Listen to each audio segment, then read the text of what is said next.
अस्सलाम वालेकुम। पिछली वीडियोस में हमने पॉलीमर और पॉलीमराइज़ेशन का इंट्रोडक्शन लिया, वेट एवरेज और number average molecular weight discuss किए, डिग्री ऑफ पॉलीमराइज़ेशन और पॉलीडिस्पर्सिटी इंडेक्स डिस्कस किया। अब हम थोड़ा-सा पॉलीमर के स्ट्रक्चर के बारे में डिस्कस करते हैं। हमने कहा कि पॉलीमर ऐसा मैक्रो मॉलिक्यूल बड़ा मॉलिक्यूल होता है जो छोटे-छोटे सब यूनिट से मिल के बनता है, जिसमें छोटे-छोटे यूनिट्स एक जैसे आइडेंटिकल यूनिट्स रिपीट हो के एक बिगर मॉलिक्यूल बनाते हैं। अब ये जो छोटे-छोटे मॉलिक्यूल्स आपस में मिलते हैं, इनका आपस में अटैच होके जो इनका स्ट्रक्चर बनता है, ये मुख्तलिफ़ तरह का हो सकता है। इसमें क्या-क्या पॉसिबिलिटीज़ होती हैं कि ये सब यूनिट्स, ये छोटे यूनिट्स, ये मोनोमर्स, ये रिपीट यूनिट्स आपस में कैसे एक-दूसरे के साथ बॉन्ड बनाते हैं, अटैच होते हैं और कैसे ये स्ट्रक्चर वजूद में आता है। इसकी कुछ पॉसिबिलिटीज़ हम देखते हैं। सबसे पहले लीनियर पॉलीमर्स हैं। ये ऐसे पॉलीमर्स होते हैं जिसमें repeat units are joined together end to end in single chains. ये लीनियर पॉलीमर वो पॉलीमर होता है जिसमें सारे के सारे सब यूनिट्स, मोनोमेरिक यूनिट्स या रिपीट यूनिट्स एक लीनियर फैशन में आपस में अटैच होते हैं, एंड टू एंड अटैच होते हैं और कोई साइड ब्रांच नहीं निकली होती। तो इससे लीनियर पॉलीमर बनता है। अब इस तरीके से जो पॉलीमर बनता है ना, इसके टेक्सटाइल फाइबर्स के हवाले से बड़े कॉन्सिक्वेंसेस हैं। ये अब जैसे-जैसे आगे हम फाइबर्स पढ़ेंगे आपको पता चलेगा। ये ख़ास तौर पे एक पर्टिकुलर एग्ज़ाम्पल जो मैं यहाँ पे मेंशन करूँगा, वो पॉलीएथिलीन फाइबर और ultra high molecular weight polyethylene fibre की है कि ultra high molecular weight polyethylene fibre जो है वो एक हाई परफॉर्मेंस फाइबर है, जबकि पॉलीएथिलीन फाइबर जो है वो एक नॉर्मल फाइबर है जो कि परफॉर्मेंस में ultra high molecular weight polyethylene से काफ़ी छोटा है।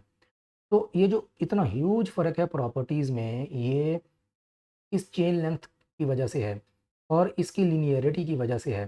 क्या होता है कि लीनियर जो पॉलीमर्स होते हैं उनमें एक्सटेंसिव वैन डर वाल forces and hydrogen bonding between chains हो सकती है। हमने अभी पिछली स्लाइड में, जो पिछली वीडियो में हमने देखी थी, जो ये वाली स्लाइड थी, कि जैसे-जैसे मॉलिक्यूलर वेट बढ़ता है वैसे-वैसे पॉलीमर की प्रॉपर्टीज़ पे भी इन्फ्लुएंस होता है कि जब मॉलिक्यूलर वेट कम है तो लिक्विड है, ज़्यादा हुआ वैक्सी सॉलिड बन गया, उससे ज़्यादा हुआ सॉलिड पॉलीमर बन गया। तो ये सेम रिपीट यूनिट्स रिएक्ट करके एक पॉलीमर बना रहे हैं, लेकिन जैसे-जैसे मॉलिक्यूलर वेट बढ़ रहा है तो ये प्रॉपर्टीज़ चेंज हो रही हैं। क्यों? क्योंकि इंटरचेंज जो फोर्सेज़ है ना, उनकी इंटेंसिटी बढ़ती जा रही है। ऑल्दो मिसाल के तौर पे वैन डर वाल फोर्सेज़ तो होती ही हैं हर मॉलिक्यूल, किसी भी मॉलिक्यूल के दरमियान, 2 मॉलिक्यूल्स के दरमियान। तो फ़र्ज़ करें पॉलीएथिलीन है। Polyethylene ultra high molecular weight polyethylene से जो डिफ़र करता है, वो चेन लेंथ उसकी इतनी ज़्यादा होती है कि इतना ज़्यादा बड़ा मॉलिक्यूल जब 2 चेन आपस में क्लोज़ली टाइटली पैक होती हैं, तो दोनों में इंटरेक्शन बहुत ज़्यादा होता है। तो वो जो वैन डर वाल फोर्सेज़ हैं, जो बड़ी वीक फोर्सेज़ समझी जाती हैं, तो चेन लेंथ इतनी बड़ी होती है कि उस उतनी बड़ी चेन लेंथ के ऊपर ये वीकर वैन डर वाल फोर्सेज़ भी एक सिग्निफिकेंट सिग्निफिकेंट इफ़ेक्ट जाके देती हैं और आपका जो पॉलीएथिलीन मटीरियल है वो हाई परफॉर्मेंस मटीरियल में कन्वर्ट हो जाता है, परफॉर्मेंस फाइबर बन जाता है।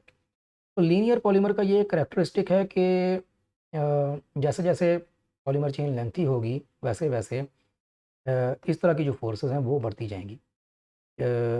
तो मुख्तलिफ पॉलीमर जो हैं वो लीनियर स्ट्रक्चर शो करते हैं, जैसे polyethylene, polyvinyl chloride, polystyrene, polymethyl methacrylate, nylon and fluorocarbons वगैरह। दूसरा दूसरी पॉसिबिलिटी ये हो सकती है कि ये जो रिपीट यूनिट्स हैं ये लीनियर बैकबोन भी बनाएँ, लीनियर मेन चेन भी बनाएँ और साथ में कुछ साइड चेन के तौर पे भी अटैच हों। तो side branch chains are connected to the main chains. जो मेन चेन होती है उसके साथ कुछ जो रिपीट यूनिट्स हैं या मोनोमेरिक यूनिट्स हैं या छोटी चेन्स जो हैं वो आके अटैच हो जाती हैं। तो लोअर पॉलीमर इसका इन्फ्लुएंस पॉलीमर की प्रॉपर्टीज़ पे क्या आता है? अब यहाँ पे हमने देखा कि एक चेन लीनियर अगर हो तो वो दूसरी चेन के साथ बड़ा क्लोज़ली किसी मटेरियल के अंदर पैक हो जाती है, टाइटली पैक हो जाती है।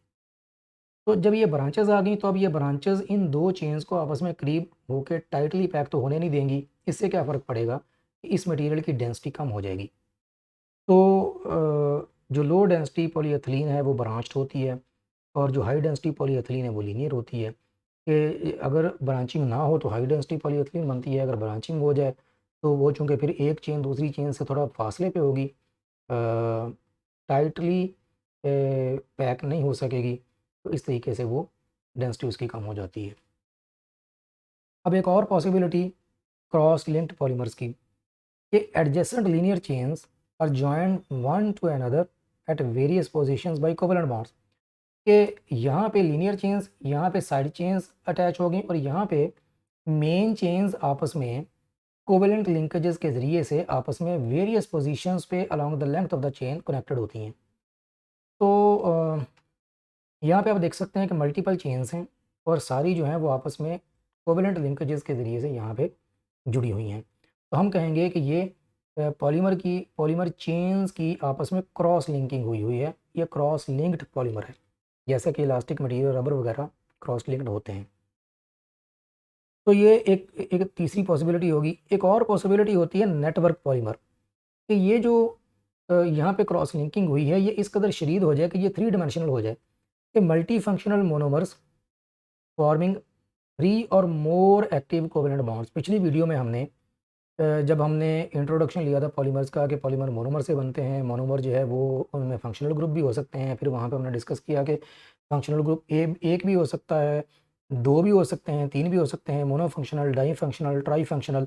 तो जितने ज़्यादा फंक्शनल ग्रुप होंगे वो एक बेसिकली एक्टिव साइट्स ही होती हैं, वो पोटेंशियल बॉन्ड मेकिंग साइट्स होती हैं, जहाँ पे आके एक दूसरा पॉलीमर या दूसरा जो मोनोमर है, रिपीट यूनिट है, वो आके लग सकता है।